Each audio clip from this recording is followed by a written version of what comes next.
Happy Sunday and welcome to another Arkansas football recruiting report. As always, that's Otis Kirk. I'm Jacob Morris. And Otis, it might be spring football time, but Arkansas picking up a little bit of steam here recruiting-wise. Jalen Copeland, a 2026 DB. He commits yesterday to the Hogs, a nice secondary pickup. And I know the Hogs were looking at it, are looking for portal help there, but in the high school ranks, they add an addition yesterday and bolster the ranks a little bit. Yeah, that's something you can never get too many of. And to be honest, they didn't. I'm not gonna say they didn't do well. They didn't recruit that many defensive backs in the 25 class. They only signed, I think, 2, I believe. So they need to get the numbers up in high school in this class. Now they did sign a bunch of portal kids, and they're obviously, like you said, they're going to sign more, like Sam talked about. But yeah, Jalen Copeland's about 6'1", 185 pounds. He was here yesterday. Came in Friday night, went to this practice, toured the facilities, did the normal recruit things that they do, and obviously was impressed. And he went public with his commitment to Arkansas.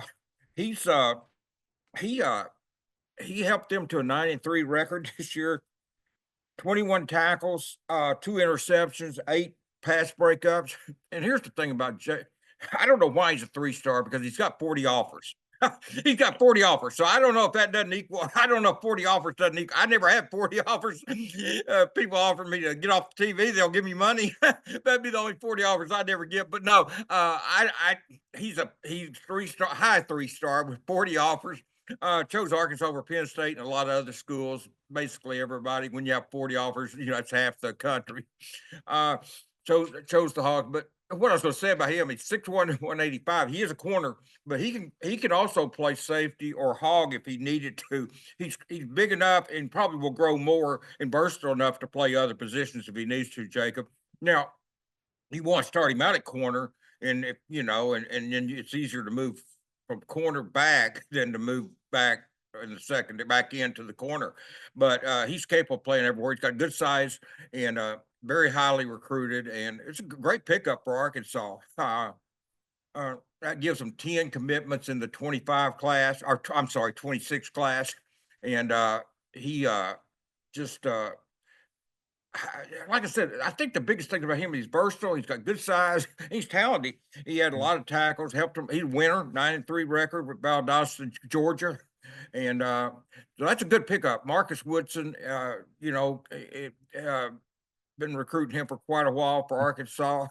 And this is where the defensive coach is staying in place. I know Coach Wilson left, but the others have been here for a while. So they're getting a little continuity on that side of the ball, Jacob. And, so it's good to pick up. And as I said, we had the safety from Fayetteville on here. We've had Tay Lockett on here. So we've had the other defensive backs in the class, or they've got Jack Duckworth's committed to from Texas. We've not had him on here, but he committed. So they've got four players in the secondary committed for 2026. And as I said, they only signed 2 high school kids last year. If my brain's working right. I'm doing that off the top. I think it was 2. But so they're going more, and then obviously they're still trying to get portal players, and they'll get portal out of 2026. But you want to keep your numbers up back there in the back end, and that's what they're working on. And the good thing about him, he's very versatile. So, and I know I've said that, but I'm just pointing out that he is capable of playing more than just corner. I mean, if he's a great corner, that's fine. There's nothing wrong with that. It'd be very welcome. But he is the type kid that could play other positions if he needed to back there. And that's what they like in the secondary as well. Versatility and guys that can move everywhere for a lot of different reasons, just because of how the defense is set up. But also, we've seen it over the past couple of years, man. You never know who's going to get injured. All of a sudden, you got to throw somebody over in a different place. It's also just hard to project with high school kids where they're going to fit in best. You might get them on campus and say, all right, well, so the versatility always helps there. But speaking of DBs, and I talked a little bit about this, it's a place that we talked last week, Arkansas looking to add help in the portal as well, bolster a little bit of depth right away for 2025, and we saw that with Ashad Williams, DB out of North Alabama. He's down to 4 schools now. He's going to take an official visit to the Hogs as well, and we talked about it. Anytime you see Ole Miss on a list for a guy in the portal, you know that he's he's worth going after, right? That's just how Lane Kiffin and that coaching staff have done it down there. They're called the Portal Kings for the reason. So Arkansas's got to beat out Ole Miss for this guy. But again, Otis, a DB that Arkansas would like to have and would bolster your depth right away. Not a freshman, but a guy that could come and play as soon as he steps foot in Fayetteville. Yeah, Pittman, Woodson, T-Will and those guys got him on campus this weekend for an official visit. We didn't know that last Sunday when we talked about him that he was going to come this quickly for an official. I knew he was one of their key targets.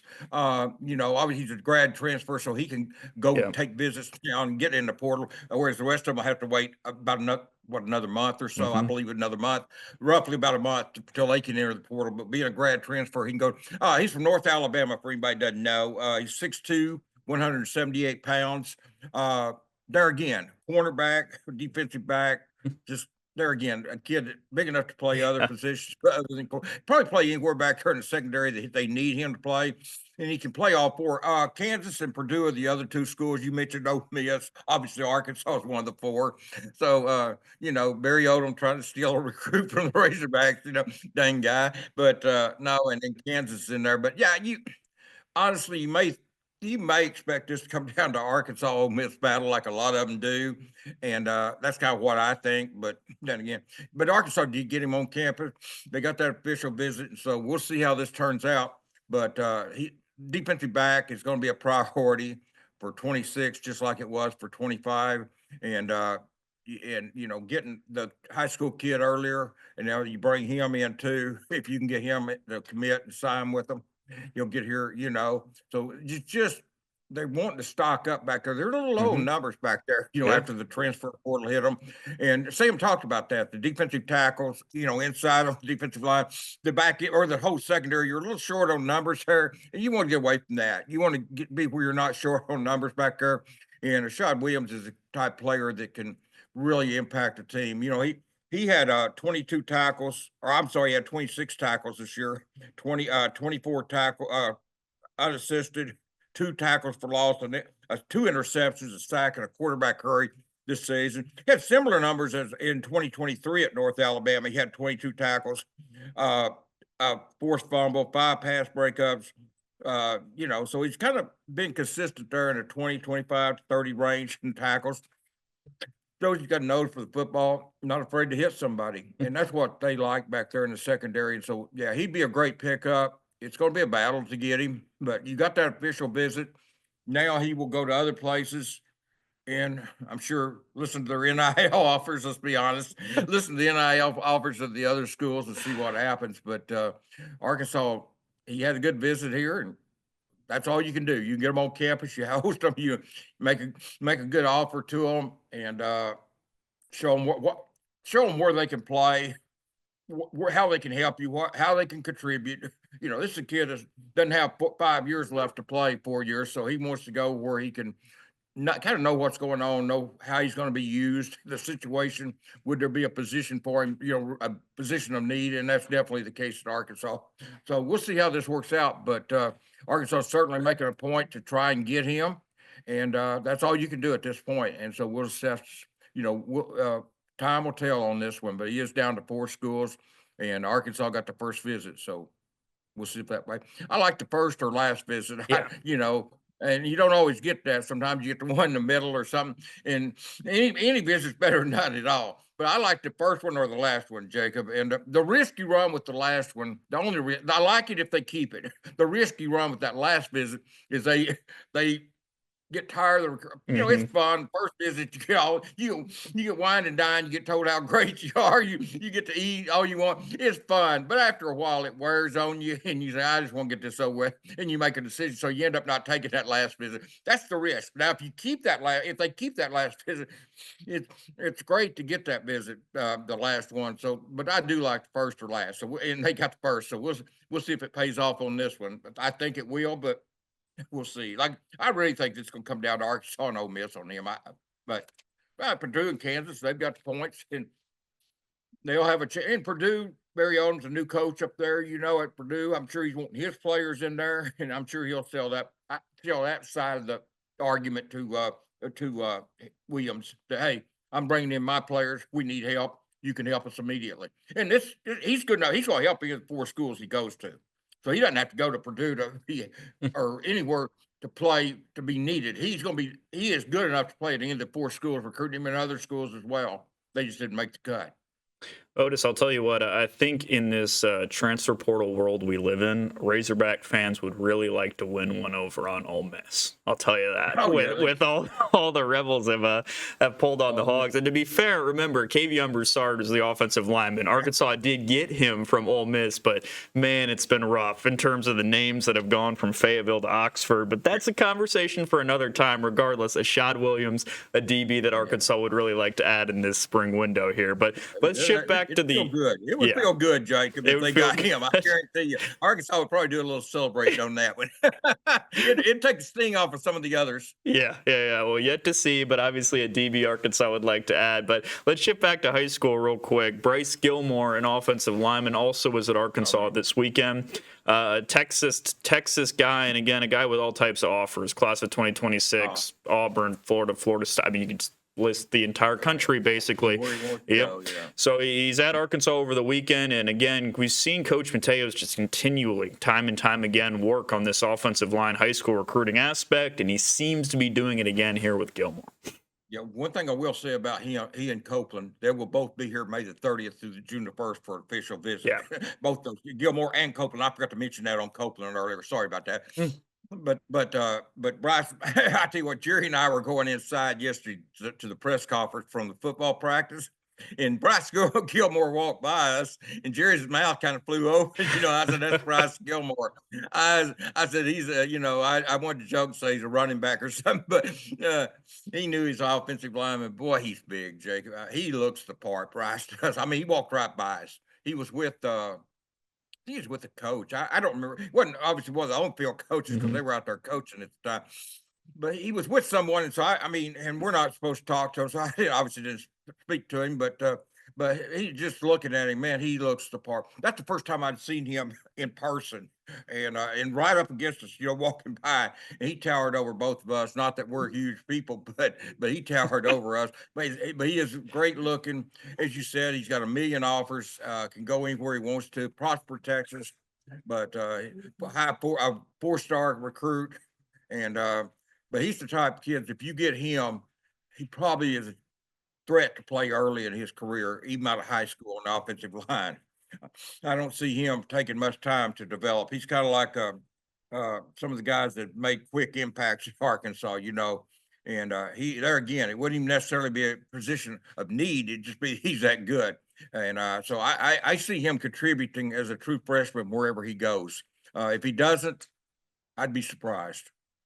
Yeah, that's just one of those guys that just looks ready-made, right? For Power 4 football, for SEC football, you list it down. I mean, he looks the part, and that doesn't mean anything, but it certainly helps because you can't teach that sort of stuff. I know you wanted to talk a little bit bad about. at all. I mean, no extra weight. I mean, real slim, looked the part, and looks like he could put on a lot more weight once he got in the weight program, and it'd be good weight. He's already got good weight. He had no bad weight on him, man.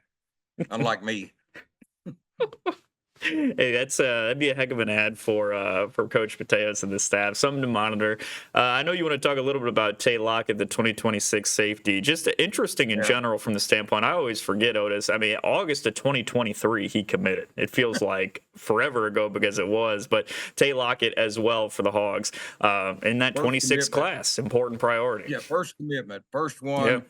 And UCLA came in and offered him, and he took an official visit there. So you want to kind of keep, he's from California. It would offer him, now he's originally from Arkansas, but it would offer him a chance to stay closer to home. But his parents are Razorback fans. One thing he did when he committed, he put a big deal on, I guess it was Twitter at the time or X, whatever it was at the time, but he put a big note to his parents. It was kind of a birthday present to them, him committing to Arkansas. So I don't know if staying to home, closer to home, it's going to be a big factor for him, but that's what UCLA is trying to push. We'll see how he did take an official visit there. That kind of makes you a little nervous there if you're Arkansas. But as you said, he's been committed for 2 years, seems like forever. And he loves the Hogs, been out here quite a bit. And, and he is still committed to he took the official visit, but he's still committed to Arkansas. And He's playing 7-on-7 right now. He's busy with 7-on-7, so we'll see how all this works out for him in the long run. But I feel pretty good about Arkansas hanging on to him now. Anytime they take another visit, anything can happen. We know that. We've seen that too many times. When they start taking other visits, anything can happen. It usually does happen, and it could be good or bad. But Arkansas definitely wants to hang on to him, and he's there again. We talked about the secondary. He's a key piece of what they're doing in 2026.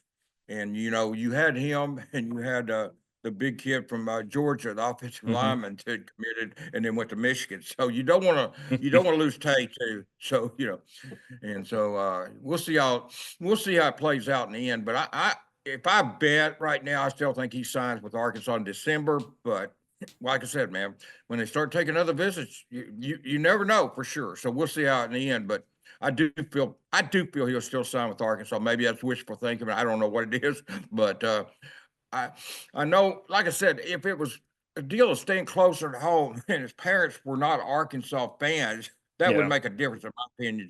I think it would mean more to stay closer to home if your parents say we're UCLA fan or we're big on him staying closer to home.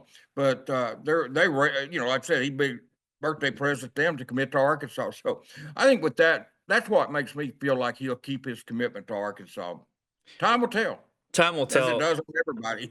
Yeah, I mean that's just kind of the era that we're in, quite frankly. You said it. Oh, The optimistic part of you did all the things you said, right? In terms of, he has the Arkansas connections. He's also been yeah. super outspoken on Twitter about trying to get this class together and stuff like that. So, but the pessimistic side of you, right? Like, yeah, it's just how recruiting is, right? Right. And that was what everybody said, when he committed. I mean, it was August of 2023, so that's Yeah. 2.5 plus Will he years stick? Will he stick? until he That was signs. the question. Yeah, so That's not just. go I'm ahead. just gonna say it's not just a question about Tay. That's not a knock on Exactly. Tay's character. No. That's a question on anybody. When they commit that soon, everybody asks me, Yeah. will they stick? Will they stay with it? And that's just a natural question that people go ask. Hey, it's a legit question on anybody. Yeah. And especially as you said in this day and age of NIL coaching changes and everything. But I do feel like if this coaching staff stays in place, I feel pretty good about Tay sticking with the Hogs. Simply because, like I said, I don't think as I said earlier, I don't think staying close to home means as much to him as it would a normal kid, maybe from California, that didn't have hmm parents who were from Arkansas and loved the Hogs. hmm Yeah. Regardless of priority, and somebody that Arkansas would really like to hold on because uber talented in that secondary, and I know we just keep hitting it over and over again, but versatile as well in what he can do. Oh yeah. Somebody Arkansas wants and needs to keep. But wrapping up, let's talk a little bit of spring football. I know it's been on everybody's mind. It's hard to really believe, quite frankly, that we're back practicing again. What have your early impressions been, Otis? What have people been kind of asking you about spring football, and what are you looking forward to see for the rest of this period? Two things that really impressed me. Well, several things yesterday, but Braylon Russell Yeah. and Mike Washington at running back, both those kids really stood out to me. People want to talk about Braylon Russell. He's at 238 now, and he wants to get to 230, which is interesting. Wow. He wants to get down to 230. He said yesterday at the press. I was going to say he told me. He didn't tell. I was at the press conference. He told all of us he wants to get down to 230. So, and that's 8 more pounds, but he doesn't feel like he will lose any of his power. We asked him that, do you feel like you'll lose any of your power at 230? And he said, no, I thought he played at 230 in high school, but he said he played at 240, Hmm. but he's down to 238. So he's a little bit less than he was in high school, a couple pounds less, but he's got good speed. Mike Washington really looks the part. Braylon had some good things to say about Mike too. Quiet kid, kind of, real kind of down to business person. Mike is. He doesn't. He just really get down to earth. Really gets down to business. No, not a lot of nonsense with him. Braylon's made friends with him, but that's two to watch. I'll tell you a player I'm really impressed with, and we're going to beat the secondary to death today. But Caleb Wooden, I'm really impressed with him back there at safety. He picked off a pass yesterday. I don't remember who threw that pass, but he picked off a pass yesterday, but man, it was a good interception, and he's going to start back there in the safety position. One of them safe, probably where T.J. Metcalf Yep. started, but he it's KJ Jackson he picked off a pass from. I've got it written down here on the other page, but it's KJ because I saw 3 interceptions yesterday. And all each of the quarterbacks are top three threw one each, but it was KJ that Caleb got. Kind of had to go down to get the ball and did, and made a really good interception. But he's impressed me. Taylor Green looks like Taylor looks bigger, but he's lost weight. If that makes any sense, Jacob. He said he's lost weight, but he's bigger. He's redistributed his weight, and he looks really good right now. And so that's one to watch. And the backups right now behind him, I know it's 4 practices in, but they really look pretty inconsistent back there behind him. All of them have my book. I'm not dogging anybody. I'm just telling you what I see. But that's to be expected because all 4 of them or all the backups are young, but him, I mean, they don't have any experience. KJ had those 1 or 2 series against UAPB. The other Grayson and the California kid are both true freshmen. So so I mean, it's to be expected that that they're young guys. So Madden's a true freshman, Grayson Wilson. And Blake Boda's a little older, but he hasn't played much. So everybody's pretty young behind those guys, behind Taylor. And so you would expect inconsistency right now. But I will say this: I felt like yesterday with the scrimmage part of it. I thought as it went along, I thought particularly KJ and Madden threw the ball a lot better as the practice went along yesterday, Jacob. I noticed that. I thought both of them they were struggling at first, but I thought at the end they were putting more zip on it. Getting and more confident. It looked more confident in their passes, and so I was impressed there. Shaq McCroy. I mean, how can you not be impressed? He and Corey Robinson were great hits out of the portal on that offensive line. Boy, I tell you, Corey Robinson, he's unreal. I mean, for him to be good enough that they moved Cremona inside tells you all you need to know about Corey Robinson. Because Cremona was pretty solid. I think he got SEC offensive lineman of the week a couple of times last year, his first year at Arkansas, and they moved him inside. So speaks about, and I think that'll help him. And I asked Fernando that earlier in the week when he was available, and he agreed that he thinks that will help him as far as getting to the pros and being ready to play where he'll play inside the NFL. So, been impressed with them. The tight ends, Jaden Ham, Rohan Jones really looks the part. He looks good. Jaden Platt. I'm sorry, not Jaden Ham. Jaden Platt. Jaden Ham was the kid I went to see in Kansas tight end. Jaden Platt from Texas A&M is a big tight end. Gavin Garrison, who we had on here one time, big tight end. They bring some size to that spot. But overall, I'm impressed with the Hogs. I think through 4 practices, they probably accomplished. Be better for Sam to answer that. They probably accomplished as much as you could have expected going in, and so we'll see how it develops. But I think if the other 9 or the other 11 are as good as these first 4, and they continue to get better and better, I think it'll be a good spring. And I don't think anybody's got a serious injury so far in spring drills either, if I remember right. So, so that's good. I know we're not supposed to talk about injuries, but I don't think there's been any additional bad injuries, that there's even been any. So that's good. We can't talk about them, but I can say I haven't seen anybody look like a serious injury since it started. Yeah. Which is good news. You never want to lose players in spring. No. We don't want to lose players, period, but you sure don't want to lose them in spring ball.